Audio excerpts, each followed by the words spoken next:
We were kind of dominating the relay game. We had, multiple races around the country, but we also knew that there was more that we needed to give our participants. And so we started looking at trail running. And this was at the time when there was an advent of a lot of different types of events. Mud runs and color runs and some really great events that came out. And we looked at trail running and felt like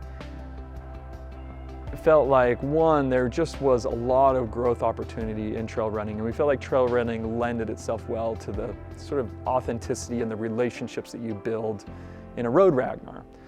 So we started to look at trail running and came up with a trail relay concept. Our first trail relay was in Zion, near Zion National Park, and we did a trail, what we call the trail experiment. It was an opportunity for people who had run, I think, more than 3 Ragnars to come and just test out an experiment. It was low budget. It was truly just an experience. And I think we had like 40 or 50 teams that came and ran the Zion experiment. And this is an overnight relay, but instead of point to point like our road races, we came up with this concept where you could stay in a central village and just run 3 loops that start and end in the central village.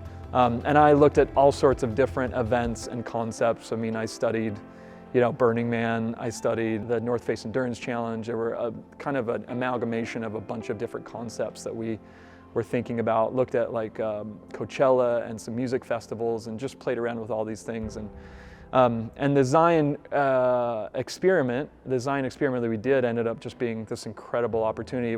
It felt very similar to the first finish line of the Wasatch Back that first year, where we just, once again, it just resonated with people, and it seemed pretty clear that we had kind of connected into another concept that Ragnarians were going to enjoy, and frankly open the brand up to a broader scope of runners and trail running. And so that's really kind of where it came about. It was just a desire to create a new experience for Ragnarians.